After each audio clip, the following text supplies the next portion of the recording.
What is up, F and True followers, wrestling fans, and members of the YWC?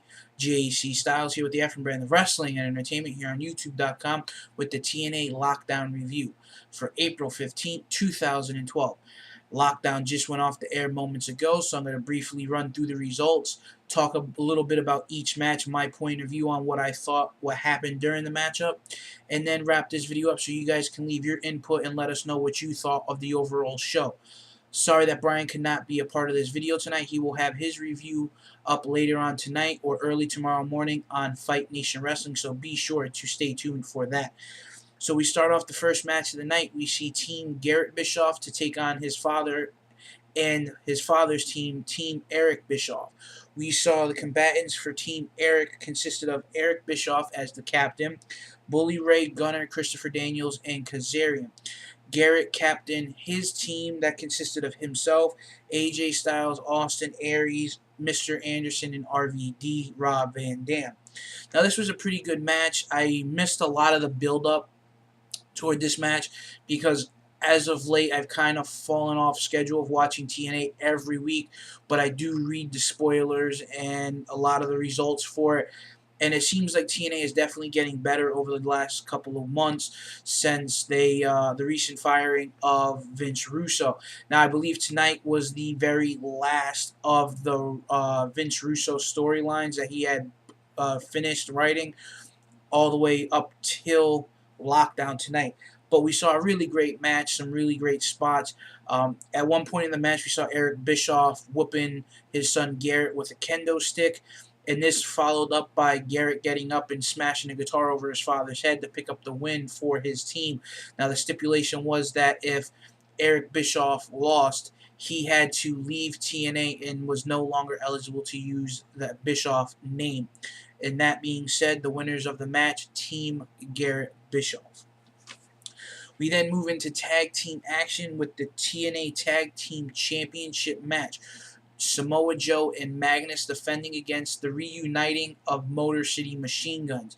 Now, in this match, Chris Sabin looked to not have missed a beat. He looked phenomenal in this match. He was doing moves like he was when before he got hurt. Great to see him back. I hope that they utilize the reuniting of the Motor City Machine Guns properly in the tag team division. As of late, they've been breaking up the tag teams and putting them as singles competitors. But I think these two athletes make it better for them, make it become better when they're paired as a tag team. And they definitely deserve a rematch for the tag team titles down the line. We see Samoa Joe and Magnus pick up the win and successfully retain their tag team championships.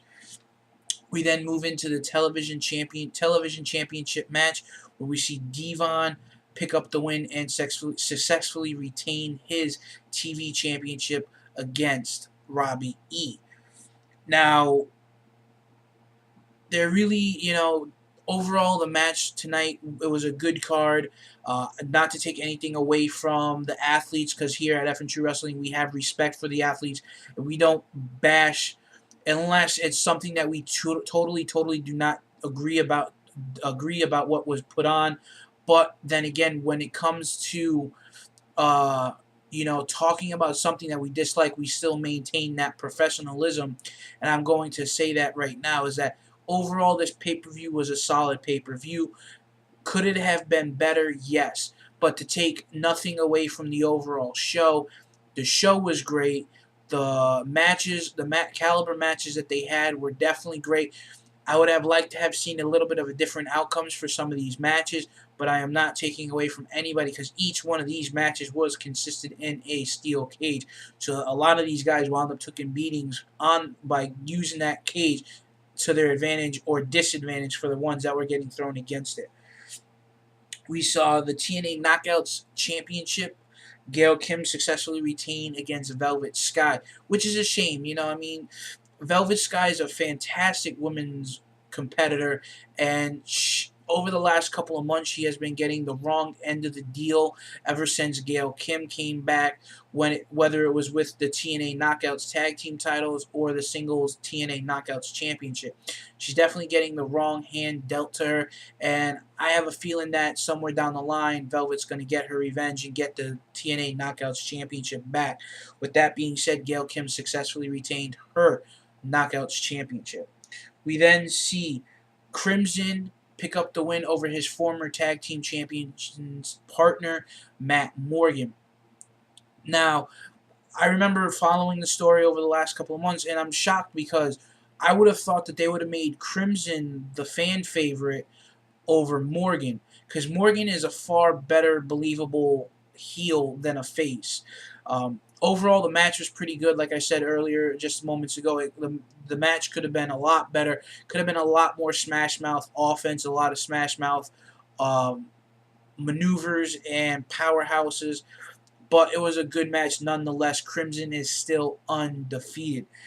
We then see Jeff Hardy pick up the win over Kurt Angle. Kurt Angle went in with a bad wheel. He had a pulled hamstring, if I'm not mistaken. And it was that was a great match. I would have to say this match was definitely great. Just the fact that Kurt Angle went in there and could have taken time off to recuperate from this recent leg injury, but no, he went out there, he trooped through it and fought through it.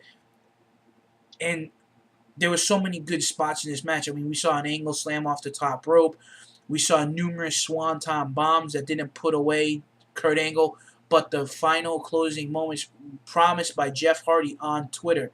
Jeff Hardy promised that he was going off at the top of the cage tonight, and he did with a swanton bomb, which allowed him to pick up the win over Kurt Angle. Now, going into this match, Kurt Angle's cut promo saying he doesn't like Jeff Hardy.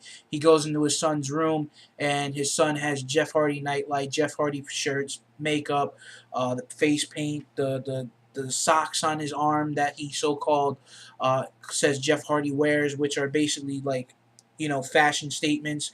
And it was a very good feud. I hope they continue this when Kurt Angle comes back and gets better. I think tonight was the last time we're going to see Kurt Angle for a couple of weeks, so that way he can heal up and come back and get to 100%. We then see the TNA Knockouts Tag Team titles on the line. ODB and Eric Young successfully retained their Tag Team Championships when they picked up the win over Rosita and Sarita.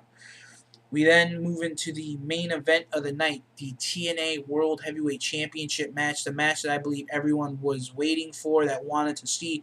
It's been 6 months, I believe maybe longer, since James Storm was able to get Bobby Roode one-on-one in a match.